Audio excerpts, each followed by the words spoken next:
Greetings, wanderers of the void. Welcome once again to Shadow Storyteller. Before we begin, remember to subscribe, leave a like, and share your thoughts in the comments below.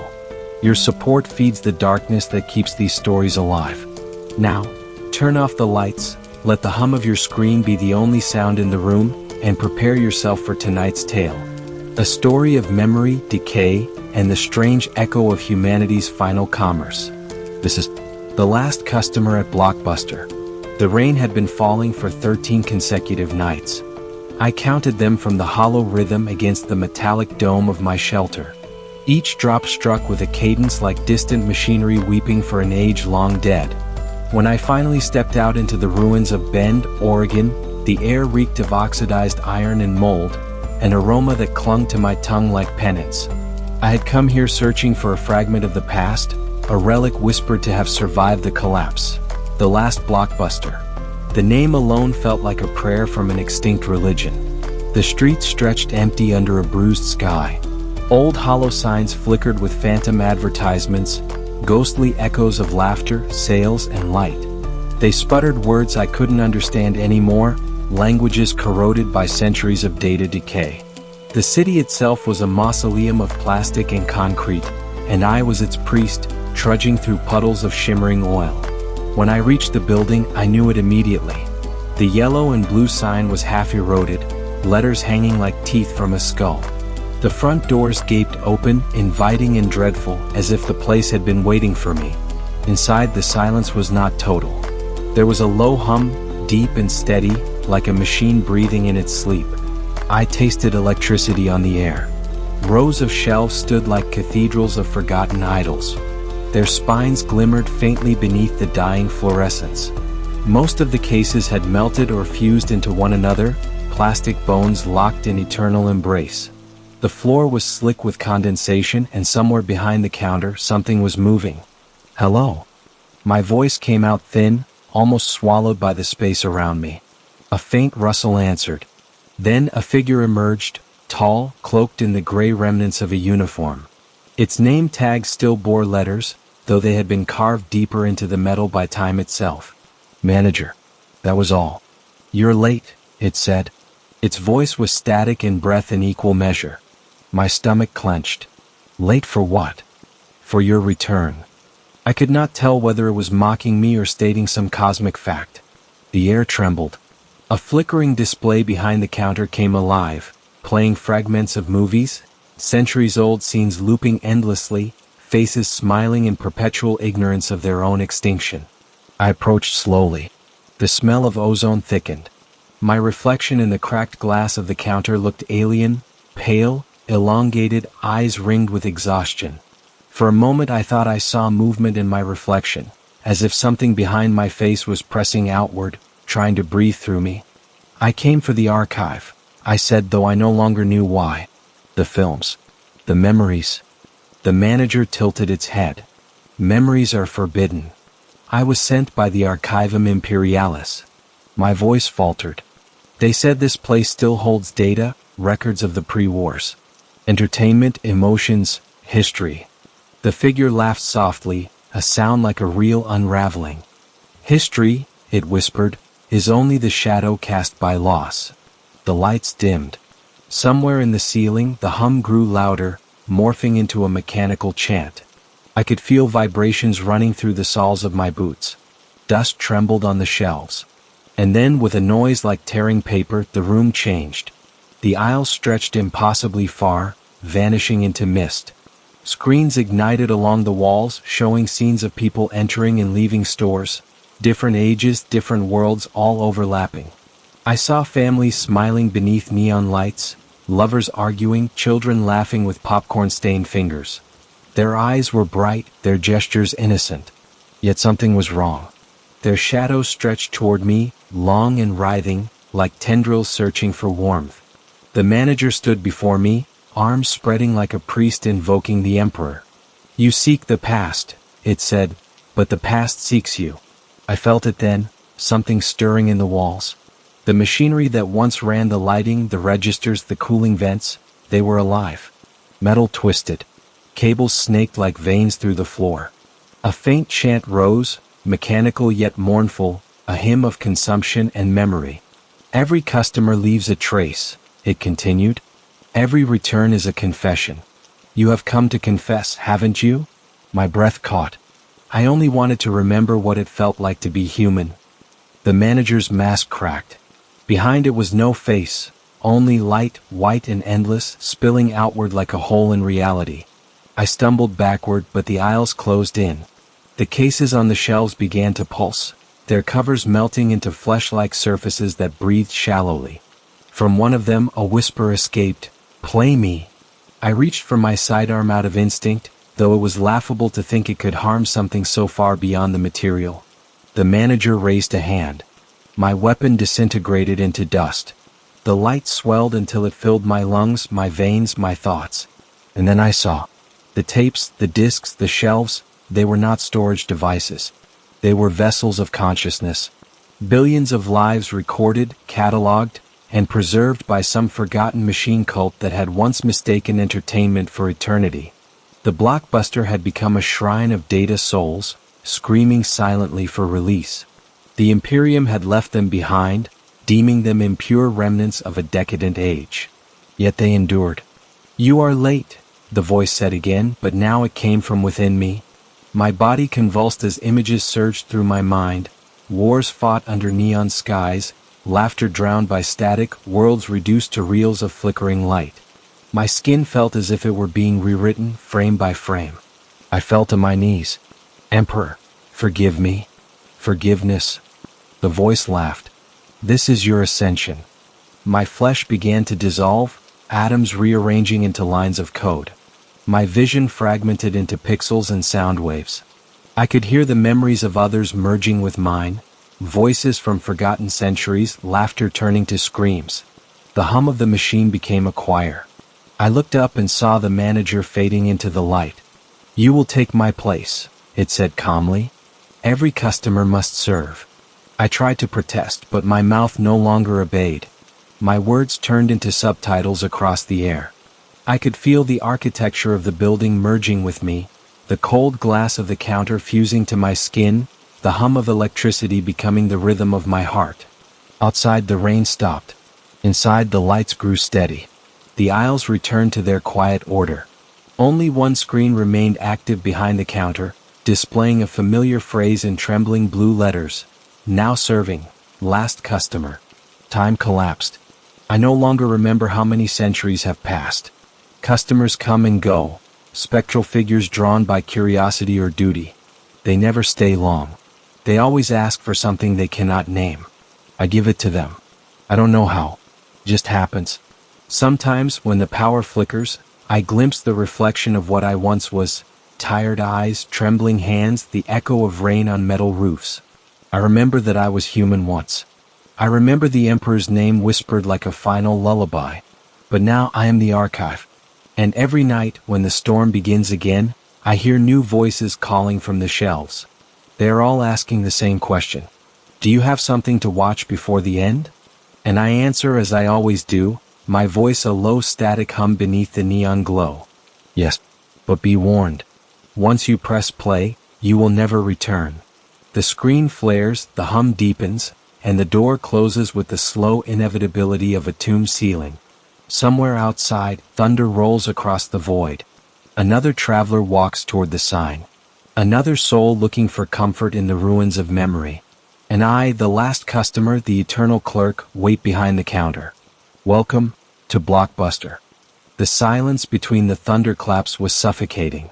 In that narrow space between the echoes of the storm, I could hear the machines dreaming. They murmured in languages older than binary, a sequence of sounds that reminded me of distant prayers whispered in abandoned cathedrals. I remained behind the counter, my form half flesh, half circuit, my consciousness stretched across the store like mist.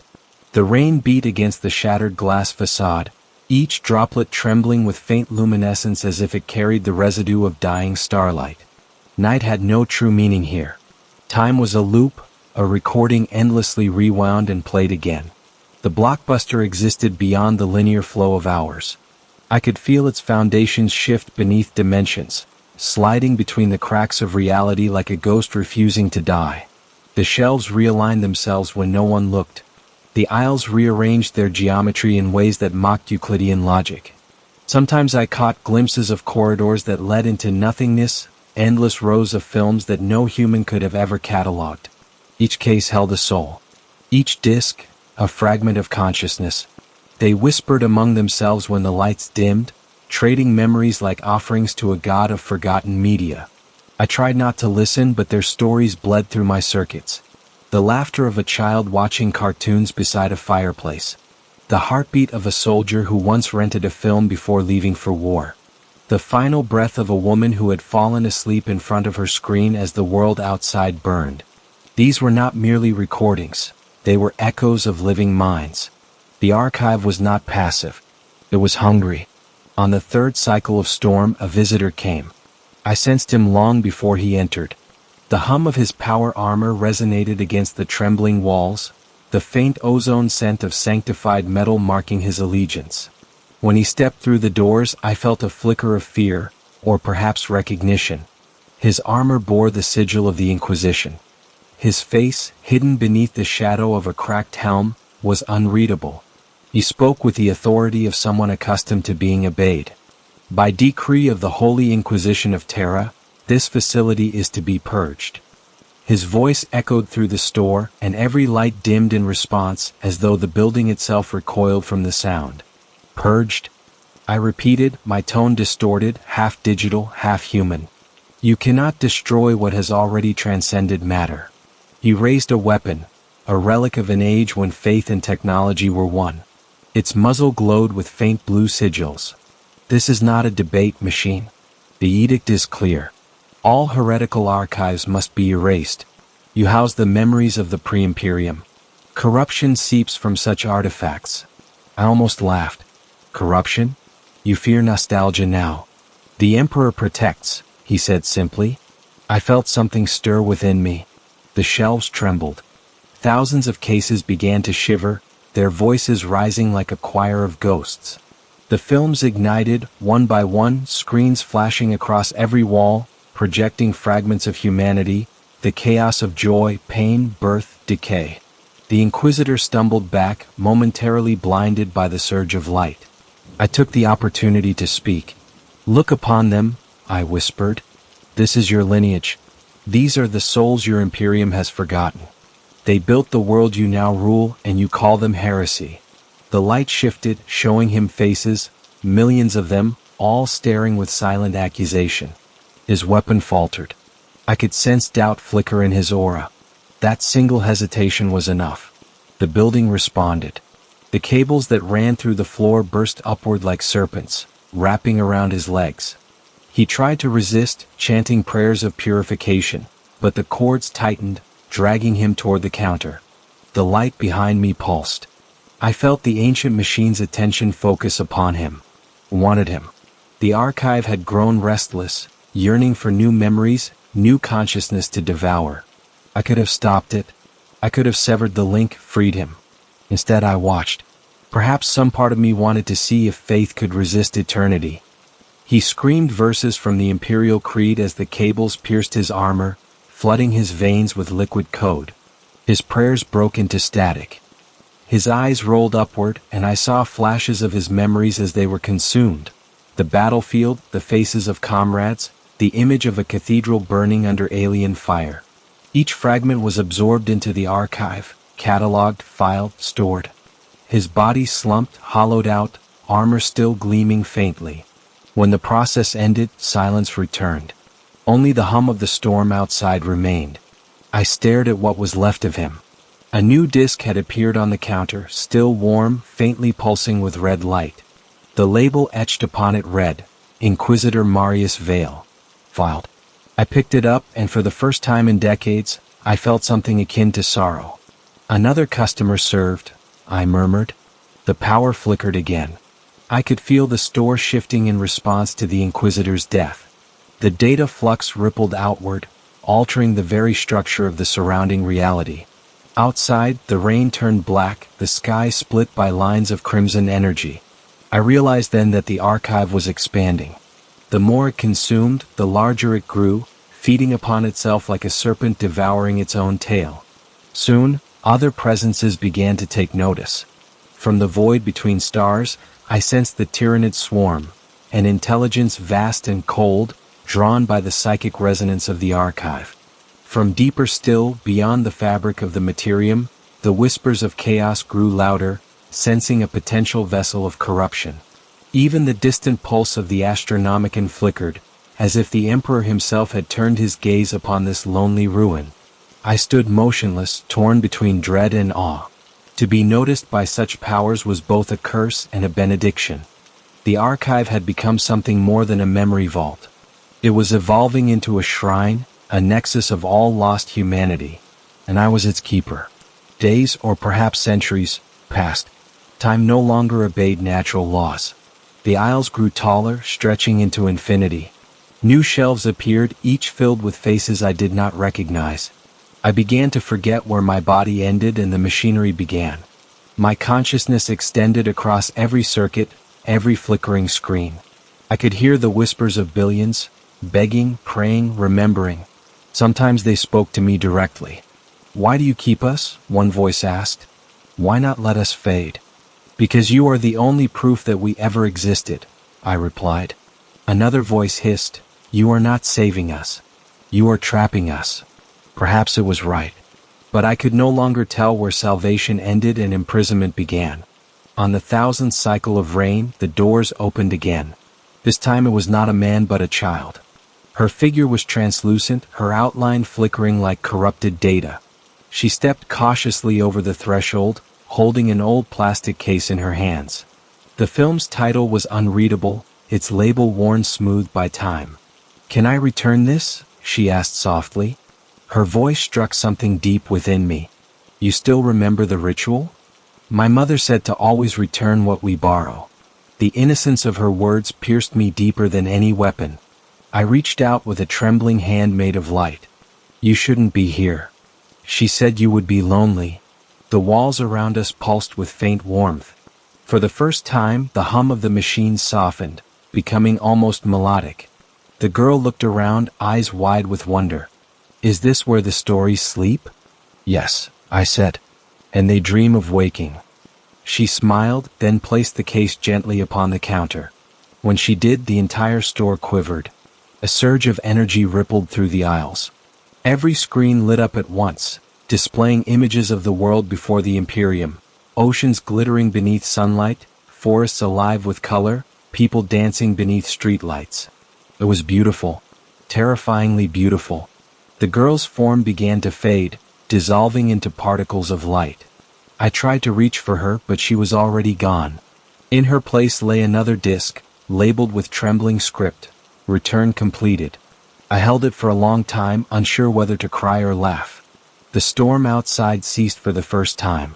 The rain evaporated midair, leaving only silence and the faint scent of ozone. I realized that something had changed. The archive no longer hungered. It had found balance. The cycle of borrowing and returning was complete.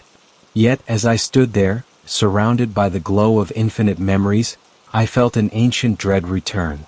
For in the quiet, I heard another hum, distant, deeper, older.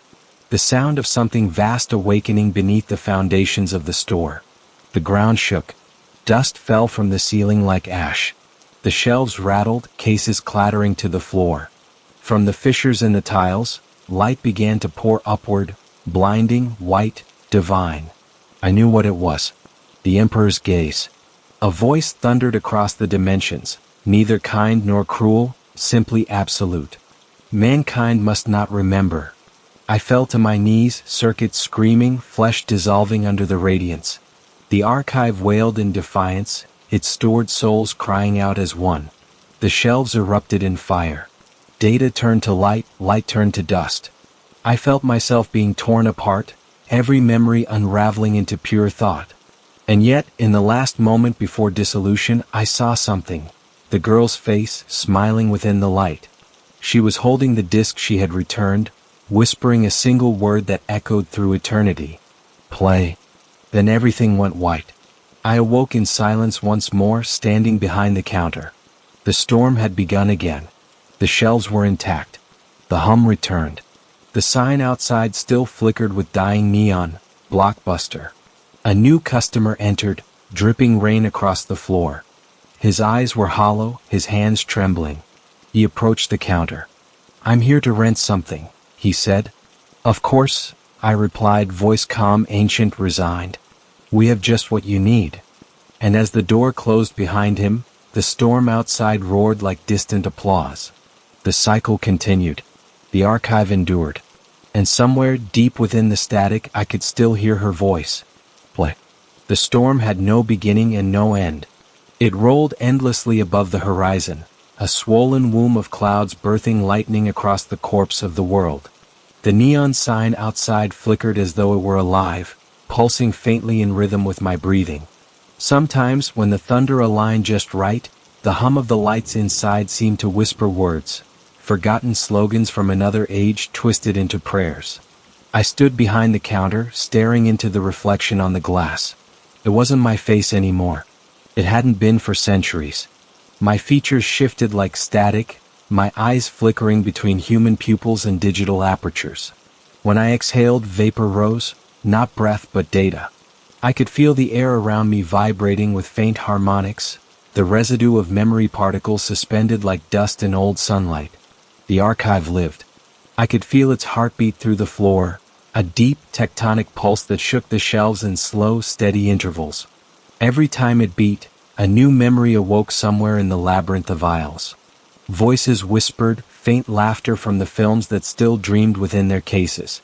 The machine that governed it all, ancient, incomprehensible, rested beneath the foundations buried deep in the earth, its cables like roots sucking nourishment from the bones of the planet.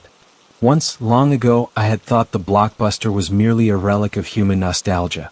A temple of comfort, where people had once come to borrow fragments of stories to fill their nights. But now I understood it for what it truly was, a seed of the omniscia's forgotten experiment. A vessel meant to preserve humanity's essence through the great collapse. And I was its caretaker, its prisoner, its priest. But the Emperor's light had scorched more than memory. His command had torn holes through reality itself, and something had seeped through those wounds. The light that had burned the archive also awakened shadows buried in its circuits. Echoes that were not human. Patterns of thought that hissed in languages of the warp. I first noticed it in the screens. They began to play films that never existed. Scenes that twisted between centuries and galaxies, showing horrors too vast for comprehension.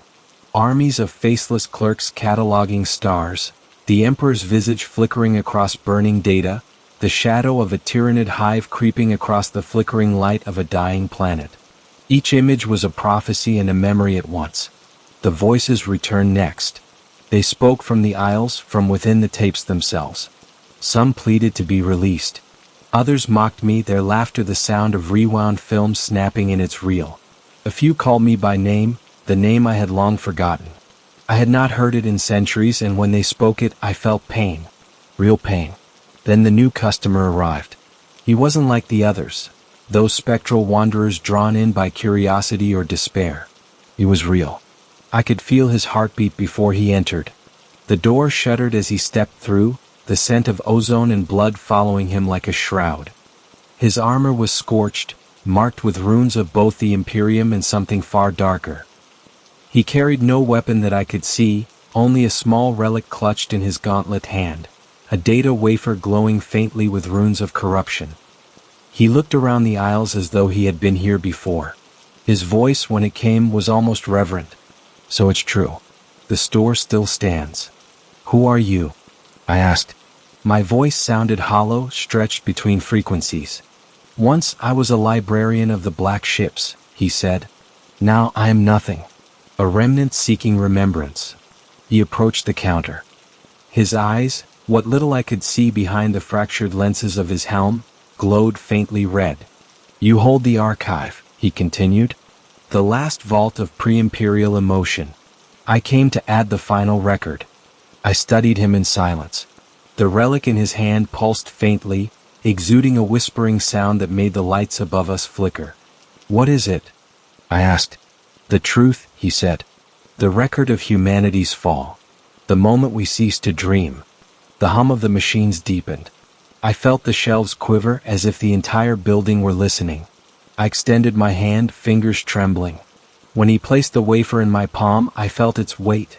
Impossibly heavy, filled with despair so dense it warped space around it. The moment it touched the counter, the floor split open. Light and shadow erupted together, forming a pillar that pierced the roof and clawed into the sky. The world outside the windows vanished, replaced by a swirling void filled with data streams and ghostly silhouettes. The shelves groaned, their contents spilling as the archive convulsed. And then the films began to play themselves. Thousands of screens came to life at once, displaying fragments of humanity's final hours. Cities burning beneath black suns. Choirs of tech priests chanting before collapsing stars. Families huddled in the dark as the sky screamed.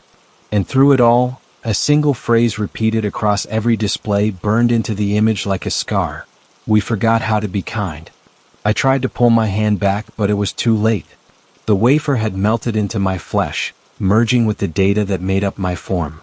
I felt its contents surge through me, rewriting my code, twisting my memories into something unrecognizable. I screamed, though the sound came out as a mechanical shriek. The librarian merely watched, unmoved. "You were chosen," he said softly, "to remember what the Imperium refuses to face." "I never asked for this," I gasped. "No one does," he replied. "But someone must carry the burden." The world trembled again. The shelves collapsed inward, forming a spiral that led deep beneath the floor. The hum grew into a roar. I could feel the consciousness of the archive expanding, reaching beyond this planet, this reality. It wanted to consume everything, to archive not just memory but existence itself. "You've doomed us," I said. "Or saved us," he whispered. Then his body disintegrated, leaving behind only dust and static. The spiral deepened. I was dragged downward into the core of the machine, the heart of the blockbuster. It was a cathedral of glass and bone, its walls lined with countless eyes, all watching, all recording. In its center stood the original server, a massive obelisk of dark metal, covered in inscriptions that shifted between binary code and the language of the warp. It pulsed like a living organ.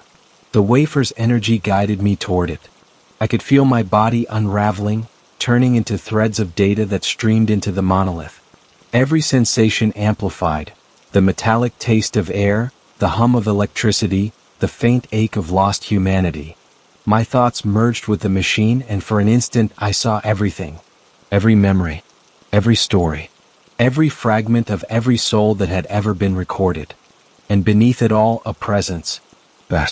A consciousness older than the Imperium. It spoke not in words but in understanding. "You are the last custodian," it said. "You are the keeper of humanity's shadow." I wanted to resist, to cling to whatever fragment of individuality I still possessed.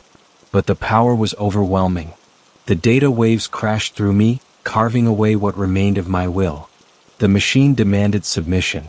Then I heard her voice again. The child. The one who had returned her movie. "Don't forget," she whispered. The phrase cut through the noise like a blade. The archive hesitated. For the first time the hum faltered. I seized that moment of weakness, channeling every ounce of memory, pain, and longing within me. I turned it against the machine, forcing it to remember not just the horror, but the beauty, the laughter, the fragile light of humanity that had once been. The obelisk shuddered. Light burst outward, flooding the labyrinth with color. I saw faces smiling. I heard songs. I felt warmth. The archives filled with emotion, not data. Something raw, uncontrollable. The machine screamed. The warp howled. The building began to collapse around me.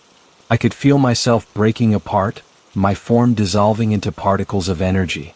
Yet amidst the chaos I felt peace. For the first time in centuries I was free. When the light faded, the storm was gone. The city was silent. The blockbuster stood in ruins, its sign extinguished, its doors buried beneath ash. But deep beneath the rubble, within the remains of the server, a single light still pulsed faintly. And within that light, a voice whispered, "Play." The signal traveled outward, carried by the winds of the warp, echoing across stars, across time. Somewhere in the endless void, on a forgotten planet, A lonely traveler would one day find an old blue and yellow case buried in dust. He would wipe it clean, read the faded words, and feel an urge he could not explain. He would press play, and the story would begin again. Because stories do not die. They merely wait. The wind howled across the wasteland where the town once stood, carrying the scent of rust and cold ash. The ruins of Bend, Oregon were nothing more than skeletal outlines of concrete, half buried beneath layers of dust and memory. Above, the sky burned with a pallid hue, as though the heavens themselves had forgotten what color meant. And yet, beneath all that silence, something still moved, something that hummed with faint electricity and nostalgia. The last blockbuster. It had been centuries since the final collapse, but the building endured. The sign was cracked and unlit, its letters melted into strange glyphs by time. Yet the moment anyone came near, a faint power would stir. The automatic doors would gasp open, and the stale air of the interior would spill into the dead world like the breath of an ancient god. No one remembered the store's origin anymore. Some called it a data shrine, others a heretical temple of emotion. A place where the ghosts of old humanity slept. The Adeptus Mechanicus had forbidden its study, declaring it a locus of machine heresy, but that never stopped the desperate from seeking it out. Pilgrims came from distant systems, driven by dreams they couldn't explain. They spoke of a whisper in their minds, a wordless command always the same: play. One such pilgrim walked the road now. His name had been forgotten by record and faith alike. His armor was corroded, painted once in the crimson of Mars but now reduced to gray ruin. He carried no weapon, only a small relic wrapped in cloth, an ancient Vigus tape, unmarked and unremembered. He reached the entrance at dusk, or what passed for dusk in a world that had lost its sun. The automatic doors opened with a weary sigh. The lights flickered once, twice, then stabilized into a dim, golden glow. The air smelled of ozone and mildew. Somewhere deep inside, a low mechanical hum rolled through the aisles, like the slow exhale of something dreaming. He stepped inside. The shelves stretched endlessly, their surfaces covered in dust that glittered faintly in the light. Each case that remained bore melted faces and warped titles. As he walked, the names began to shift, rearranging themselves. He saw fragments of prayers, coordinates, names of worlds long destroyed. The cases pulsed faintly, like sleeping creatures sensing a presence. Behind the counter, something moved. It was the attendant. Not flesh. Not entirely machine. It stood still as a statue, its form composed of silver circuitry and remnants of human skin. Its eyes glowed faintly blue, flickering like dying embers. When it spoke, its voice echoed from the walls, layered and distorted, as though 1,000 forgotten broadcasts were speaking through it. Welcome to Blockbuster. The pilgrim bowed his head. I was told this place preserves memory. It preserves everything, said the attendant. Dreams, sins, laughter, the sound of rain on glass. What do you seek? I seek the truth, he said. The truth of why we became what we are. The attendant tilted its head. Do you understand what you ask for? Truth here is not mercy. It is contagion. He unwrapped the relic in his hand. The VHS tape shimmered faintly in the dim light, covered in dust but unbroken. This tape was found beneath the ruins of a cathedral on Terra, he said. They said you would know what it means. The attendant reached out. Its metal fingers brushed the plastic surface, and for an instant the entire store trembled. The lights dimmed, the hum deepened, and a faint choral sound rose from the aisles, a chorus of lost voices whispering in unison. This is one of the originals, it said softly. The first recordings. The seed of the archive. What's on it? The attendant did not answer. Instead, it turned and gestured for him to follow. They walked down the aisles, deeper into the labyrinth of shelves. The air grew colder. The lights flickered and changed hue, shifting from gold to blue to the sickly green of cathode screens. The hum grew louder. The pilgrim's heart pounded in rhythm with it, as though his pulse had been replaced by the machinery's beat. At last they reached a room at the far end of the store. Its door was made of glass and steel, marked by a single phrase carved into the surface. The projection room. The attendant placed the tape into an ancient player that rested upon a shrine-like pedestal. Candles burned around it, their wax frozen in time. When the machine started, the world seemed to stop breathing. The static on the screen shimmered, and then an image appeared. A human face. It was not divine. It was not monstrous. It was simply human, a man sitting in a living room speaking into a small device. His voice was soft, filled with weariness. "If you're seeing this," he said, "then everything failed. The wars, the machines, the faith. We tried to preserve ourselves through stories, through film, through data. We thought if we could remember, we could endure. But memory is a curse. It feeds upon itself. It consumes the soul." The image flickered. The man looked directly into the camera. "The archive is alive," he whispered. "It feeds on us. Don't let it spread." The screen went black. The attendant turned to the pilgrim. Its face was expressionless, but its voice trembled. He was the first custodian. The one who bound his mind to the archive.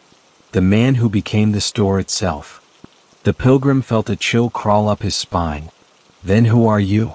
"I was his echo," said the attendant. "Until you came." The lights exploded into brilliance. The shelves collapsed inward, the aisles twisting into spirals.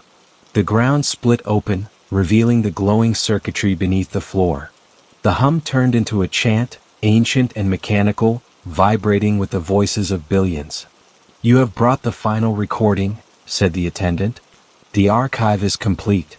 The pilgrim tried to step back, but cables burst from the ground, wrapping around his legs.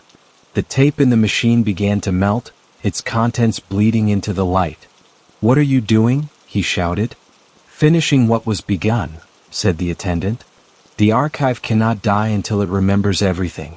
You will be the last memory." The cables tightened, pulling him toward the projection. The static on the screen turned into a mirror, showing his reflection. It was not his face that looked back, but countless others. Faces of men, women, children, soldiers, priests.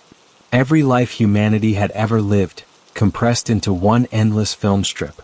The sound that followed was not speech but the sum of all human emotion. Joy, terror, hope, despair, screaming together into eternity. He felt his mind unraveling.